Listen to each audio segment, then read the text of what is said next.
நான் இன்றைக்கி பீட்ரூட் துவையல் செய்ய போகிறேன். நார்மலாக நம்ம வீட்டில் வந்து பீட்ரூட் பொரியல், பீட்ரூட் குருமா செஞ்சு பார்த்துருப்போம். இந்த பீட்ரூட் துவையல் வந்து வித்தியாசமான டேஸ்ட் இருக்கும். நான் வந்து எப்படி செய்கிறதுன்னு சொல்கிறேன், வாங்க பார்க்கலாம்.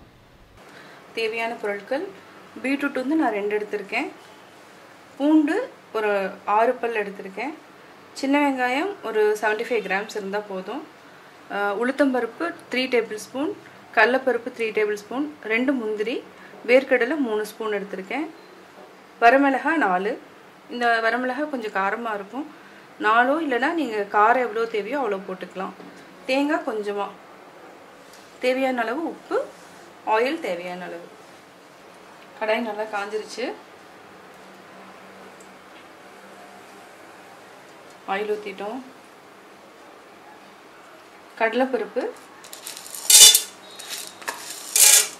உளுத்தம்பருப்பு எல்லாமே வந்து என்னென்னா வரமிளகாய், வேர்க்கடலை, முந்திரி வந்து டேஸ்ட்டுக்கு நல்லாயிருக்கும். எல்லாமே போட்டு நம்ம ஃப்ரை பண்ணிடலாம்.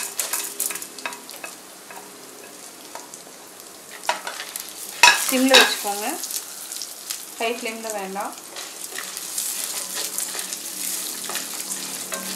இந்த பீட்ரூட் துவையல் வந்து உடம்புக்கு வந்து ரொம்ப நல்லது.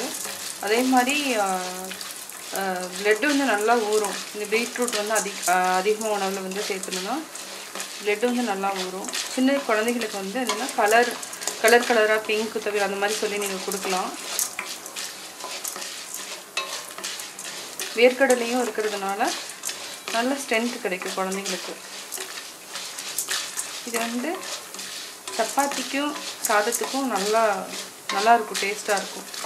சாதத்துக்கும் போட்டு பிசைஞ்சு சாப்பிட்டுக்கலாம். நல்லா கடலைப்பருப்பும் உளுத்தம்பருப்பும் நல்லா வறுக்கணும், நல்லா ப்ரௌன் ஆகிற வரைக்கும் நல்லா வறுக்கணும். நான் வந்து வேர்க்கடலை வந்து பச்சை வேர்க்கடலை தான் போட்டிருக்கேன், அதனால தான் நல்லா ஃப்ரை பண்ணுறேன்.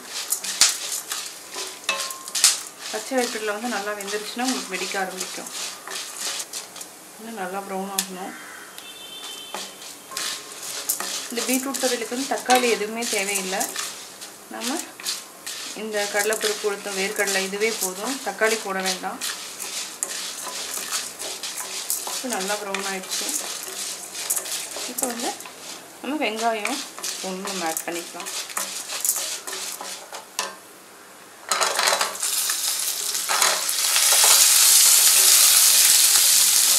எல்லாமே ஹை ஃப்ளேமில் வைக்க வேண்டாம், லோ ஃப்ளேம்லேயே வச்சு நல்லா வதக்குங்க. அப்போ தான் வந்து வெங்காயம் வந்து உள்ளே இருக்கிறதெல்லாம் நல்லா வேகும். பச்சை மிளகாய் வேணுனாலும் நம்ம ஆட் பண்ணிக்கலாம். வந்து வரமிளகாய் போதும், பட் பச்சை மிளகாய் ஆட் பண்ணாலும் டேஸ்ட்டாக இருக்கும். வெங்காயம் நல்லா வதங்கிட்டுருக்கு. வெங்காயம் நல்லா ப்ரௌன் ஆகிற வரைக்கும் நல்லா வதங்கணும். கண்ணாடி மாதிரி ஆனால் நம்மளுக்கே தெரியும் வெந்துடுச்சானுங்கிறது. நீங்கள் 2 நாள் வந்து ஃப்ரிட்ஜில் வச்சுக்கணும் அப்படின்னா புளி வந்து கொஞ்சம் போட்டுக்கோங்க. இது வந்து என்னென்னா அப்போவே அன்றைக்கே சாப்பிட்டோன்னா நம்ம புளி தேவையில்லை. 2 டேஸ் வந்து ஃப்ரிட்ஜில் வைக்கணும் அப்படின்னா புளி போட்டுக்கோங்க, கொஞ்சமாக போட்டுக்கோங்க புளி. இப்போ வெங்காயம் நல்லா வதங்கிடுச்சு. இப்போ வந்து பீட்ரூட் போட்டு வதக்கிடலாம். பீட்ரூட்டு நல்லா ஒரு 5 மினிட்ஸ் வந்து நல்லா வதங்கணும். அதுக்கப்புறம் நம்ம தேங்காய் போட்டுக்கலாம். நல்லா பீட்ரூட் வதங்கிடுச்சு. தேங்காய் போட்டு ஒரு 5 மினிட்ஸ் லைட்டாக வதக்குங்க. 2 டேஸ் வந்து வைக்கணும்னா தேங்காய் வந்து நல்லா வதங்கிடணும், அப்போ தான் கெட்டு போகாமல் இருக்கும். ப்ரெட்டில் கூட தடவி கொடுக்கலாம். நல்லா வதக்கியாச்சு. இப்போ வந்து ஆஃப் பண்ணிடலாம். சால்ட் போட்டு அரைச்சிடலாம். சால்ட் போட்டு நல்லா மிக்ஸ் பண்ணிக்கோங்க. இப்போ ஆற வச்சுட்டு நம்ம அரைச்சிடலாம்.